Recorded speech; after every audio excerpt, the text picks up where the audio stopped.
Sveiki atvykę į darbščiųjų rankų būrelį. Turime keturatį dėžėje ir bandysim jį susirinkti. Atkreipsim į visus punktus, bent jau esminius, svarbiausius punktus, ką reikėtų daryti. Įrankiai turi būti patikimi ir nelūžtantis, va kaip pas mus, nusėjom kartoną. Ir dabar turim rėmą metalinį. Metaliniam rėmė yra keturatis, ne? Ir šitam, pavyzdžiui, modelyje yra susukta su veržlėm. Mes naudojam akumuliatorinius įrankius. Jūs, jeigu neturit veržliasukio akumuliatorinio, tai drąsiai galima ir ranką padaryti. Praktiškai viską galima ranką, tik reikės daugiau jėgos įdėti. Stenkitės įrankius išmėtyti kuo toliau nuo savęs. Na šiaip būna kartais pritvirtinimai įvairūs prie rėmo. Nu tai metalą apsižaidžiat. Va čia žiūrėkit, ateikit. Ateikit operatorių, ateikit. Va, pavyzdžiui, čia dar prie apatinio rėmo yra pats jisai prisuktas. Tai tos reikės irgi vėliau atsisukti. Va, žiūrėkit. Matėt, nusėmė rėmas. Benzininį keturatį 125. Čia va yra šiaip Kojotas modelis, Kojotas. Nusirenkam visus priedus, kurie dažniausiai būna prisukti prie pačio keturačio. Ir išmėtot juos. Ir išmėtot. Dėžutę saugom prie rato. Čia ateikit, žiūrėkit. Būna, pavyzdžiui, įvairių apsaugų, kurios yra prisektos prie rėmo, kad nepamirškit prieš viską traukiant, nes gali kas nors sulūžti, nes čia, pavyzdžiui, yra plastikinės rankų apsaugos. Dabar prisipūsiu ratą. Vien tam, kad noriu surinkti be jokių pakelikų, tai pasikišiu padangą po apačią. Pažiūrėsiu, gausiu. Čia iki rytojus turbūt pūstis. Dedu koją. Prakiurs. Ką? Prakiurs? Ne. Va. Prašau. Stebulė turi eiti šitą jungtis į dešinę pusę, dažniausiai, į keturačio galą. Todėl, kad čia bus traukės vieta. Statome stebulę čia. Ir iškart dedam viršų, kad prisigauti. Užsimetam traukę. Jeigu matot, kad į viršų eina, tai reiškia į viršų statyti. Bet gali būti jinai visai ir atvirkščiai. Viskas, turim vieną pusę. Čia dažniausiai matot yra įvairiai. Būna kartais suportas uždėtas, kartais suporto neuždėtas. Šito atveju yra uždėtas, prasisukam, kad viskas funkcionuoja. Tai baigiam ten, kad čia šakės turit irgi persižiūrėti šitos varžtus. Iš vienos, iš kitos pusės, sakau, vienur reikia, kitur nereikia, bet turit pasižiūrėti, nes jos paskui iš savęs klibėt. Amortizatorių lygiai taip pat. Čia pasižiūrim ir čia pasižiūrim. Daugiau čia lyst, visur, viduj, čia. Jeigu nebent norit jau išsitobulinti iki ten negalėjimo, tai tada galima. Bet šiaip dažniausiai jau čia būna viskas gan neblogai suvaržyta. Gerai, dabar susistojom ties priekiu. Ką mes pasidarėm? Sudėjom stebulės, susiveržėm šitos šakės, amortizatorius, šitos įvorės, šarnyrus.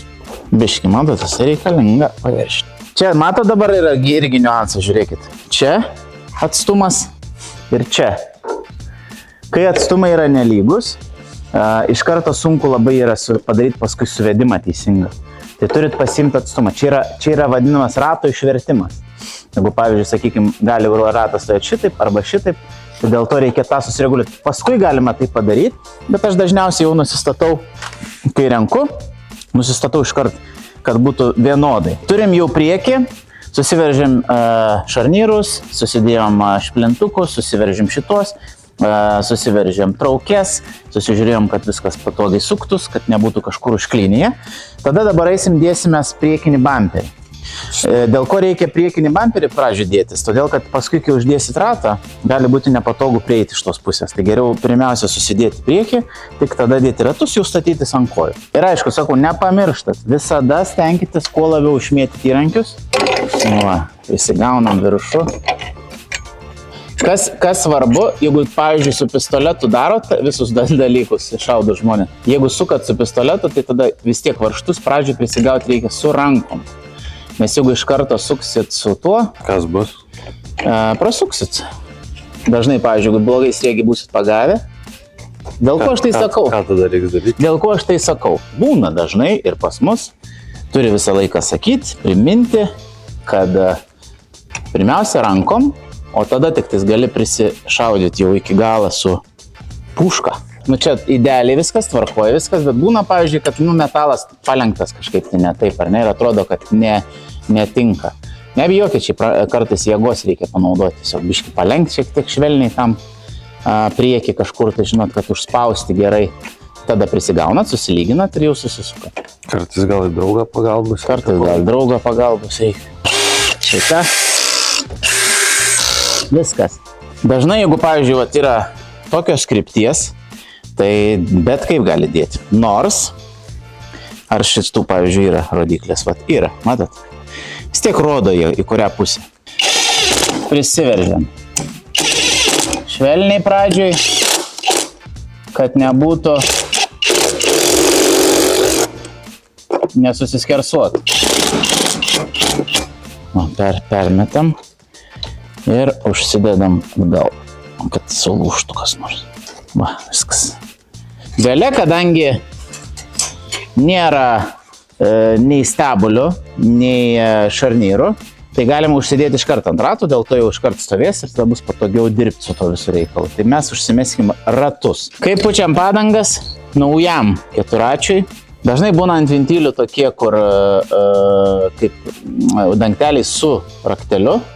Jeigu neturit, tai jau kaip prisipūsit, patikrinkit, ar jisai neleidžia, nes būna kartais iš gamyklos jie ne iki galo daviršti.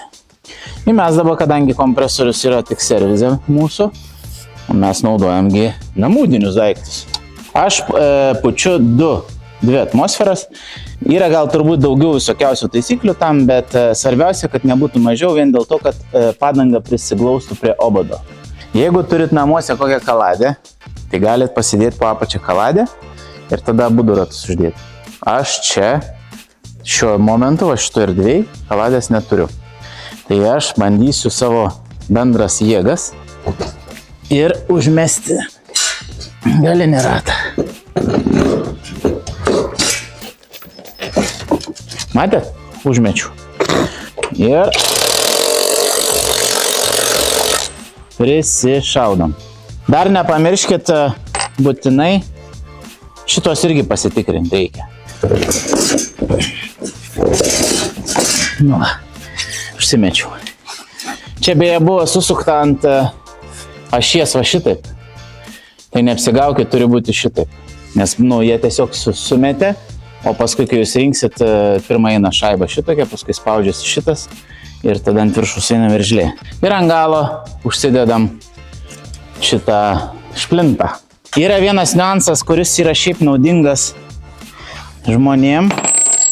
Kituose keturačiuose būna tokie kaip dangteliai ant viršus, ale grožiui, kad prisukot, užsideda toks guminis dangtelis. Šitas irgi turi, bet aš rekomenduoju juos nusimti. Kodėl? Todėl, kad jūs tada aiškiai matysit, ar nėra taip, kad ta veržlė kabaluoja. Nes jeigu bus guma, tai bus tiesiog nepajusit. Ir dar kartą nepamirškit, ką mes čia kalbam, yra pritaikoma vaikiškiam keturačiam, mėgėjiškiam tokiem iki turbūt 250. Moksliškai nėra įrodyta? Jo, bet pasakysiu dėl ko, nes daug kas yra tiesiog iš bendros praktikos, o ne iš kažkokių taisyklių, nes juk yra ten dideli svoriai, didelė galia tų didelių keturačių, ten yra aiškias taisyklės, ten negali kažką žaistis. Bet čia yra tai, kas patogu mums, nes vaikai tiek daug nesudrošio vis tiek. Ką galim užsidėti, vis tiek tuos rodau, kaip užsidėti, nors sakau, kad nebūtinai jos dėtis vien dėl to, kad matytumėt, bet užlenkiam, kad teisingai būtų iki galo šplintas ir jis įdedasi tokiu paprastu principu, čia kaip kalpokiukai tokie.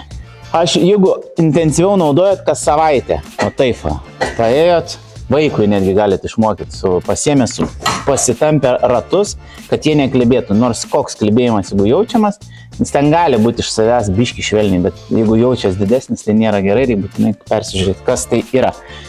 Užsidėjom ratus, galima aišku dėti toliau vairą ir visą kitą, bet mes to nedarysim, mes susitvarkysim. Taip, dabar atsistatom teisingai kaip viską į savo darbo vietą ir praeinam prie vairo. Aišku, galima dar galinį bagažiuką dėtis, bet aš gal vairą pasidarysiu. Atsipainiojam, nes dažniausiai būna šitos visi laidai šiek tiek prasukti neteisingai. Nu, vat, atsimetam ir pasiemam laikiklius. Ir spidometro laikiklį šiuo atveju. Šiaip aš nežinau būtent kaip tas dedas, man atrodo į priekį jis dedas, va šitaip va. Dedasi vairas. Į tą erdvę ir galim iš karto prisigauti. Šiaip dar kas yra rekomenduotum, jeigu pavyzdžiui renkatės, turėkit po ranką nuotraukų. Pasistatom vairą šiaip pagal realiai tiesiai, bet pagal savo amžius galit biškai šiek tiek pasitraukti, jeigu, sakykim, tik reikės šiaip tostą nustatyti. Jeigu vaikas mažesnis, jis nori šiek tiek arčiau.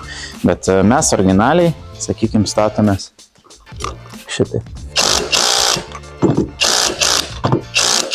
Nu va, turim vairą.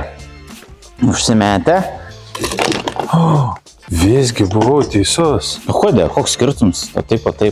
Nežinau. Koks skirtums? Gal dėl to, kad būtų ne per centrą? Gerai, sutinkus. Ir kur varžtai yra mažesnio diametro, geriau rankom, nes paskui galima nepamačius prasukti. Dabar žiūrėkit, dar dėl rankeno, būtent pasistatymo teisingo stabdžių ir gazo. Tam, kad gazo rankenos būtų teisingai pastatytos, reikėtų, aišku, pirmiausia taip, kaip rankos laikot, nes pagal ūgį galima sėdėti šiek tiek aukščiau, jeigu aukštesnis vaikas, tai jūs kaip pasisodinat, jisai turi jaustis komfortiškai laikydamas ir kad nykštys būtų tiesiai per patį gazą. Lygiai taip pat su stabdžiu. Nes, pavyzdžiui, aš kaip duosiu taip pat su savim, jeigu aš esu aukštesnis, negu vaikas, aš suprantu, kad tu 1,90 m dar aukštesnis, bet tavo tai būtų. Bet jeigu aš stabdyčiau, nestabdyčiau tiesiai, man reikėtų pagal kūno formą teisingai, tai jau reikia ją statyti kem 5 laipsnių. Lygiai taip pat su gazu. Čia yra stabdžių rankinė. Jom nieko daryti nereikia, jos dažniausiai būna pripildytos, va, čia yra tepalo, pažiūrėsiu, parodysiu, matot. Jisai jau yra pripildytos, norintos jums nieko nereikia daryti, tiesiog jau užsidėti. Vienintelį, ką reikia atkreipdėmėsi, ar stabdžių varlytė, va čia, turi abidvi jungtis gerai pridėtas, nes jeigu nebus stabdžių varlytės, gali būti, kad jūs ir neužsikursit. Šiaip dažniausiai stabdžių rankenos būna uždėtos. Kas toliau? Šituos galima, jeigu norit su diržiukais prisisekti, bet irgi žiūrėkit, kad jeigu prisisegat, kad neprisektume taip, kad vairą sukant, kad jisai dėl to dirželio neįsitemptų. Dabar dėsim rankų apsaugą. Rankų apsaugos dažniausiai šiaip turi formą, kuri yra pritaikyta taip, kaip ją statyti reikia. Visą laimę čia yra užrašas, man nereikia spręsti, nes aš dažnai supainioju, kaip tiksliai reikia statyti, bet šiuo atveju matau. Kam tas rankų apsaugos? Rankų apsaugos.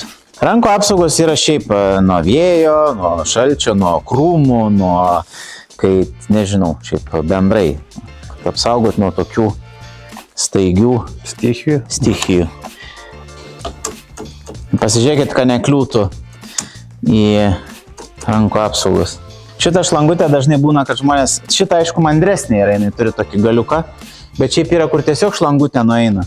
Tai jinai niekur neturi nueiti, jeigu, pavyzdžiui, pigesnė ten keturračiai, tai būna tiesiog jinai taip pat ir tą balmakalą, arba čia galite įsistatyti į vidų.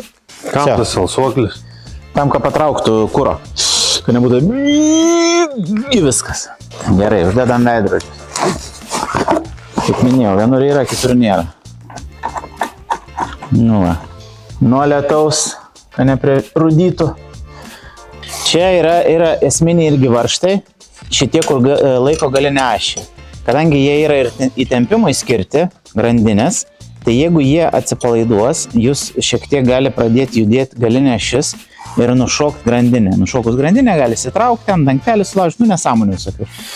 Tai irgi taip pat šituos būtinai pasitikrinam. Tai užsidedam, pasižiūrim kokią situaciją. Jeigu keturratis jau buvo rinktas, tai dažniausiai jau būna viskas sužiūrėta. 4 varžtai, pačią ašį galinę žiūrim. Ir jeigu tokia problema yra lygiai, kad atsileidinėja, būna, sakykime, nes nuo apkrovos, nuo vibracijos, tada reikėtų irgi dėti klijų ir pamiršti. Aišku, gali būti, kad užveršti nebereikės, bet kartais būna, kad jūs pradeda atsisukinėti ir užknisa, tai tada dėkit šitą. Arba keiskite šis varžtas su stabdžiukais, dėkit veržlę. Nu, va, vieną turim. Pasižiūrim, kad maždaug tiesiai būtų. Tai šitą prieš naudojant rekomenduojam nuplėšti, nes jeigu pamiršit, nieko nebus tragiško, bet jinai smirdė. Nu, kol nes pradės čia kaisti ir jinai biškai lengvai lydosi, tai va tokią plevelę pasimkit visą laiką išmesti. Taip. Visą laimę, jeigu turit pakelėję ar ant kokios nors kaladės esat renkat, bet jeigu ne, tai reikia vargti. Pakritus. Gerai, kol tas ten sukiuos. O, žiūrėkit, čia yra tepalai. Šitas. Tai kiekvieną kartą, ne kiekvieną kartą, pirmą kartą ypač, o to profilaktiškai karts nuo karto pasitikrinkit. Atsukat. Čia tikiuosi nepripilta iki pat viršų, išbėgs. Va. Ir ant šito yra vat norma, koks lygis tepalo. Dar vieną turim svarbų labai dalyką. Kaip pasidaryti suvedimą, jeigu neturi staklių. Vėl, iš naujo sakau. Čia yra keturačiam, kurie yra vaikiški, o ne rimti. Pasitsisėdat, aišku, geriausia, tiksliai. Net pats atsisės galit, čia nebūtinai vaiką. Kadangi jeigu jūs tikitės, kad jūsų rankos vienodai ilgio, nes pas mane gali būti, kad viena trumpesnė, kita ilgesnė. Bet maždaug tiesiai pasistatot. Mano operatorius pasakoja, kad jam geriau iš galo žiūrėti, aš žiūriu iš priekio. Priekinį ratą lyginam su galiniu. Bet jeigu tu žvairsiesi, jeigu žvairs, tai jau nepadės nieks tada. Tai kaip žiūri priekį į dešinę pusę? Dešinę? Į vidų jau. Nu, į vidų. Tai dabar siemam 14 raktą greičiausiai. Ir čia yra trauklė. Tuos veržlės sukasi abidvi į vieną pusę. Atleidom, ne? Va. Lygiai taip pat ir šita, kur yra gale, ją irgi atleidžiam į tą pačią pusę. Taip, dabar aš suku pačią tą stebulę, ne, traukia, visai blogai, traukia. Ir jinai atsistato. Galima dėti raktą, jeigu sunkiau sukasi. Stebėkit taip, kad kai veržėt, kad suktus, padėkit biškį tam ratui, kad ne aną, nes gali aną nustumti. Tai dabar nusistatot maždaug. Nu, vat. Dar galit reguliuotis išvertimą, jeigu norit šiek tiek pačio to. Tai kaip jūs minėjau su šituo. Bet dabar maždaug panašiai yra. Visąlaik pažiūrėkit, ar pypkė yra teisingai uždėta. Nes būna, kad pavyzdžiui yra jinai kaip ir uždėta, bet neįspausta. Tai paspauskit ją. Kas ta pypkė? Žvakės pypkė. Eina žvakės pypkė. Eina žvakės laidas ir pypkė yra. Nu, čia praktiškai visada toj pačioje vietoje. Jeigu tai yra iš tokių mėgėjiškų vaikiškų tračių, visą laiką čia. Ir jūs ją tiesiog, švelniai paspauskit, nes būna, kad neužšokia iki galo yra. Ir pasižiūrėkit, ar kranelis ir šlangelės yra teisingai uždėtos, ar nėra užlenkimų jokių. Nes būna kartais gamykliškai va šitaip ir praktiškai jau nebėra šansų užkurti. Galvojam, kas čia blogai, bet pasirodo šlangelė ten tiesiog užlinkus. Dar to pačiu parodysiu ir kaip pajungti akumuliatorių. Čia yra tokie varžteliai, kurie viena dalis dedasi į patį akumuliatorių, paskui varžtas iš viršaus užsisuka. Įsistatom čia, įsistatom kitą į minusą. Va. Tada čia šis gražiai viskas susekta, būna kartais jie tiesiog palaidi. Pliuso, minuso, prie minuso, čia žinot visą tą situaciją. O atsuktuvą aš ir neturiu po ranką, operatorius man jų ir neduoda. Nusistatykit maždaug taip, kad galėtų sėdiniai patogiai užsidaryti, nes kartais būna, jeigu prisisuksit šitaip, tada bus nepatogu sėdinį uždaryti. Užsidedam saugėlės. Aišku, pasitikrinam prieš tai, kad nereiktų nuimliuoti bereik. Padariau kažką, ne? Visai neblogai. Sekantis mūsų darbas jau kaip užkurt, šiaip video jau yra. Atsisukam, bakelį, pasisukam ir sukam. Viskas sukasi, viskas veikia. Tai jeigu jūs pasiruošite šitam iššūkį, o gal net jums ir įdomu, jūs galėsite tada ten persižiūrėti, susitepti visus taškus, ten susižiūrėti labiau, galite, žinoma. Tada jūs galite rinktis ir, pavyzdžiui, tiesiog specialiai dėžėjai. Bet dažniausiai mes juos visus surenkam ir atiduodam jums tiesiai rankas, patikrintus, kad jie jau būtų paruošti. Nes, kaip matot, reikalų daug. Rimtą surinktą keturatį galite įsigyti 3 miestuose. Kol kas. Ne, bet 3 miestuose fiziškai. Tai reiškia atvažiuoti ir sakyti, aš noriu šito. Tai yra Klaipėda, Vilnius ir Kaunas. Rasite mūsų adresus mankius.lt. Bet ne tik 3 miestuose, visuoj Lietuvoje. Galite irgi taip pat užsisakyti, mes ant paletės atsiunčiam surinktus ir paruoštus. Jums mokėti išsirinkimą nei papildomai, nei už nepapildomai. Tiesiog jūs gausit jį surinktą. Jeigu, sakau, dar kartą norit dėžiai, prašom, prašykit, bet dažniausiai gausit čia. Jeigu tie pezalai jums tenkina ir patinka, ką mes čia šnekam, ir jums linksma, ar jums faina, galbūt net jums naudinga, tai pasiekit mumis. Mes turim visur prisidėję visokių Instagramą, Facebooką, YouTube'ą. Pasiekit, negaila dyką.